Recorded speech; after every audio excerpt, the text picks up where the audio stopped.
how you enlighten us that there are many kind of Islamic. However, we are lucky because our founding fathers at the end of the day decided not to implement Sharia-based constitution.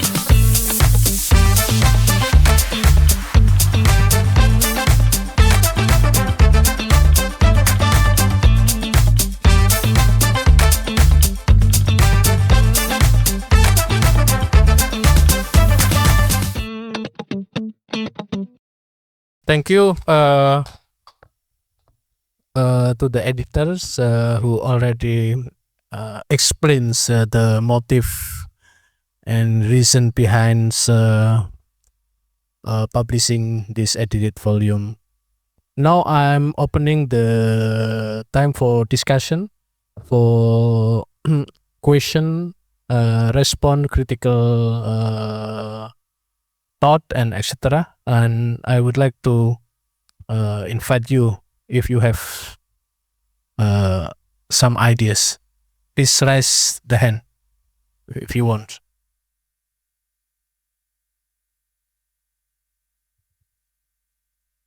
Maybe, yeah.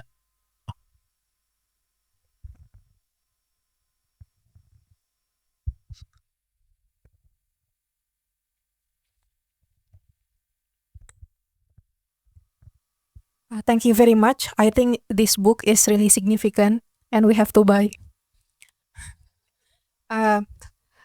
My question, I think one of our problem in our era is that some group tend to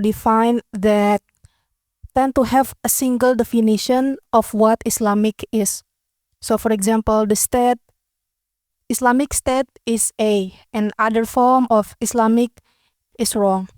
And I believe our ulama and also even Prof. Philip has mentioned we had president who were also ulama. And I believe that our founding leaders, they have their own, this is our definition of Islamic. And my question, how you enlighten us that there are many kind of Islamic, that Islamic is not a single, not only one. Thank you very much. Direct response, yeah. If we should collect the question.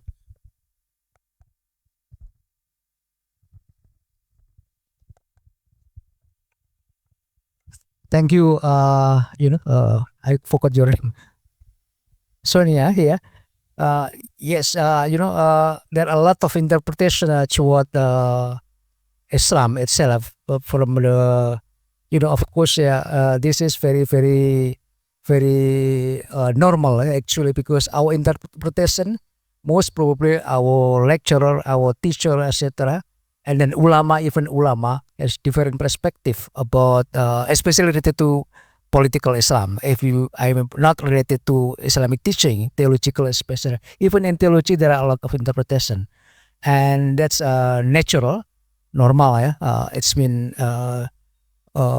can be interpreted by many scholars, etc. But in this regard is that you mentioned about the so-called Islamic State. Yeah, in my perspective is that this is also if I use, for instance, Fauzi Nazar, or say those who are committed to the so-called Sharia oriented minded perspective, is that there is a concern that to formalization of Sharia itself. In this regard, the perspective of the legal exclusive perspective related to Islamic State, a state must be committed to, for instance, constitution must be based on Sharia, and then of course that any ideas related to Islam itself must be based on Sharia. So according to Michael Hodgson, is that this kind of typical spreading in all of the world, especially in Muslim world.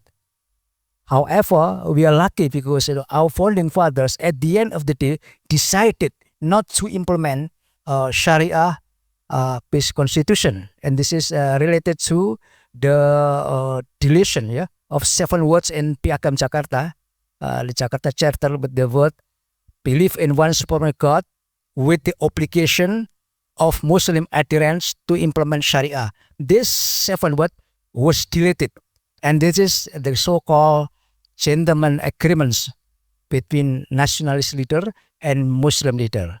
So we are committed to establish Pancasila, our state principle, on the basis of the idea that belief in one supreme God is Tauhid. It's the principle of Tauhid. So not necessarily to state that Indonesia is to be based on Sharia. This is a great, contribution of our founding fathers. And the agreement between nationalist leader and Muslim leader was very, very, very,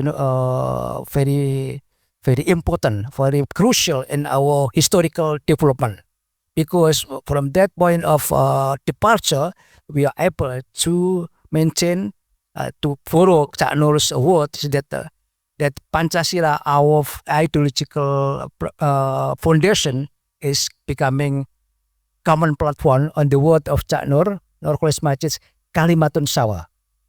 So this is a great contribution of our founding fathers, and then to be supported by the 3 of our Muslim intellectual, Cak Nur, Gus Dur, and Buya Shafi'i Ma'arif. All of them, the 3 of them, supported the idea of, as I mentioned before, deformalization of Sharia.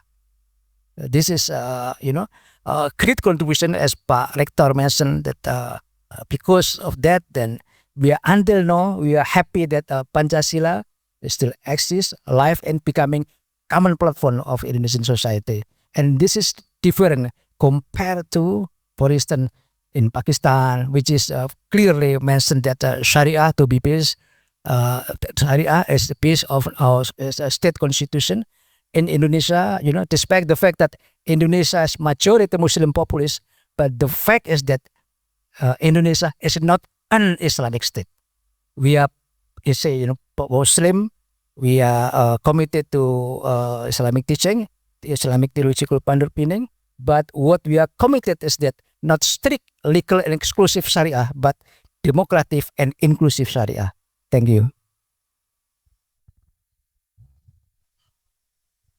Okay, but before that, I would like to strengthening the question. What is the implication of having understanding that Islam is monolithic, Islam is one, and Islam is many in the context of politics? Thank you, Pak Safik, for paraphrasing the question, because it's lucky that Pak Safi started, so I have some time to think as well.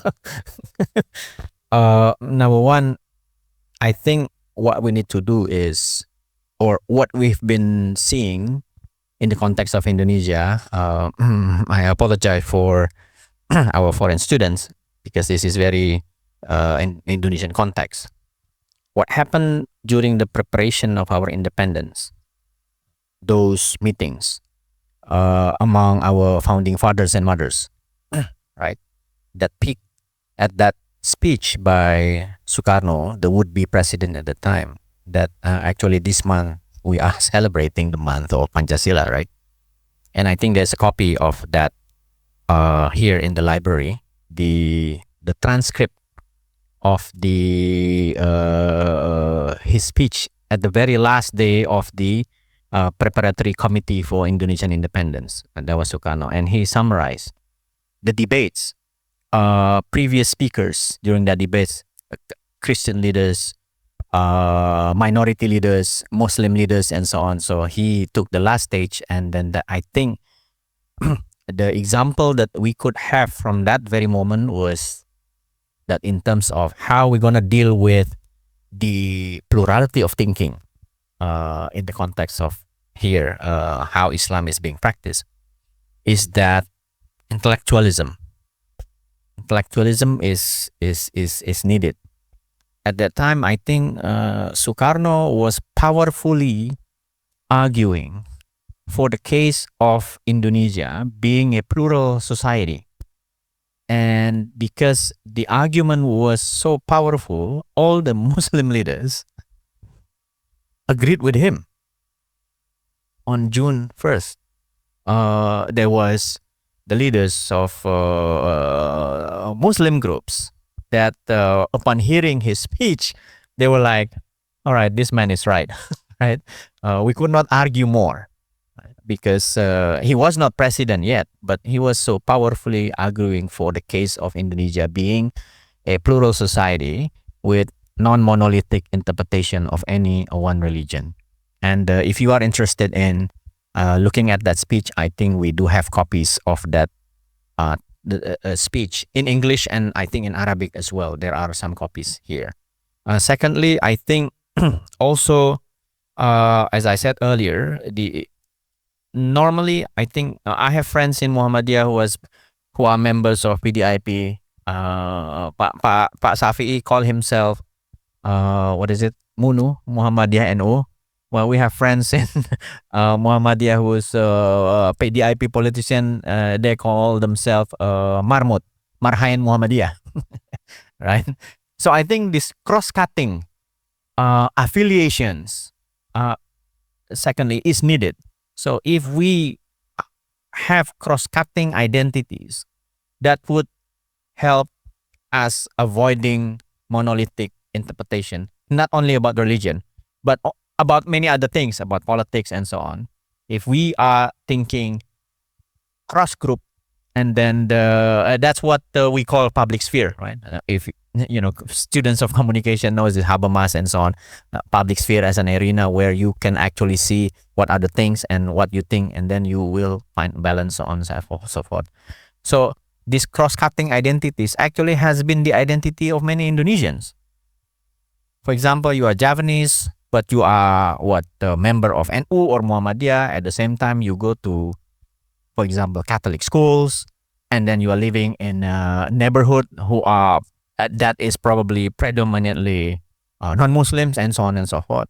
So if we maintain these cross-cutting identities, and then I think Pak Rektor was very right that the DNA of Indonesia is that we have robust civil society. That really helped, I think, that we have this multiple identities reflected in these civil society organizations. And even CSO, civil society organization, existed before Indonesia exists. And was established long before 1945. Muhammadiyah was established long before 1945. Right? So the country is built by civil society. So that I think would help if we keep in mind that number one, intellectualism is needed. Number two, maintaining cross-cutting identities. As these three great thinkers have shown, and they are the examples of this. They are the protector of minorities, right? And they are very, they are self-confident because they have intellectualism. So they could argue with everyone, with people from different background, because the level that they are maintaining is this high level of intellectualism. If I may, lastly, Mas Safik, I'm not promoting my writing, but I quoted a passage by Time magazine, who ran a cover story on Gus Dur on its edition on November 1st, 1999. New Day Dawns. That's the title of the article. And he's saying about Gus Dur is that by all account, Gus Dur is agile in both Western thought. So you can argue about any political thinking coming from Western tradition, right? But at the same time, he's very Javanese. And he has support from Muslims because he led Nahdlatul Ulama, the largest mass-based Muslim organization. But at the same time, he loudly champions the rights of Indonesia's Christian and other minorities. So you can imagine he has this quality of so many things in one person. So if we can have copies of Gus Dur, Nurholis Majid, and others, so many person, as Pak Rektor has already mentioned, the objective of the university is that to produce that kind of intellectualism and portray different way of how we interpret Islam in the context of civil society.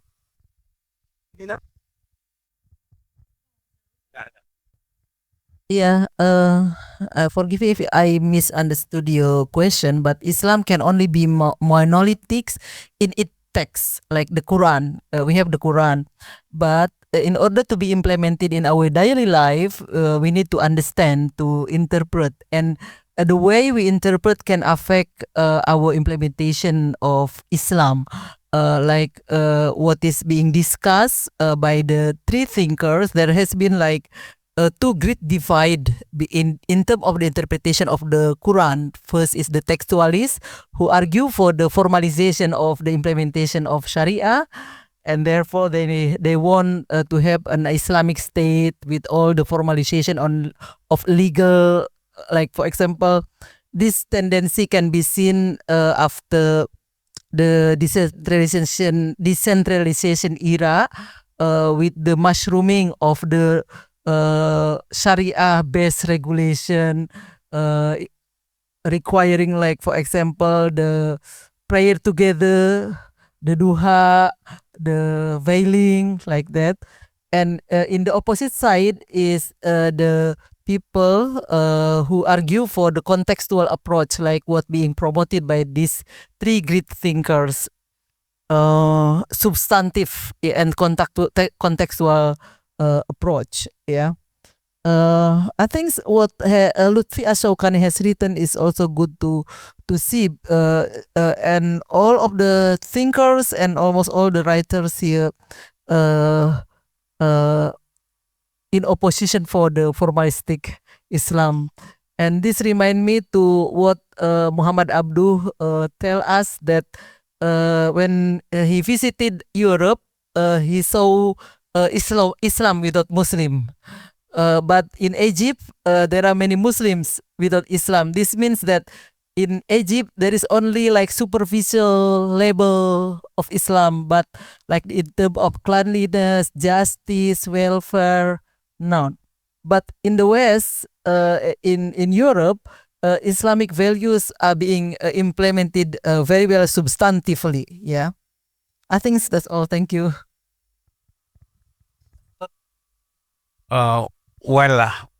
One thing I would emphasize here is that those three thinkers are not against Islamic political party, but the thing that they don't like is to put Islam identical with political party.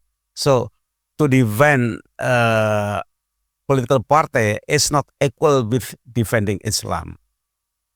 And another thing is that those three of thinkers introduce the ideologization of Islam.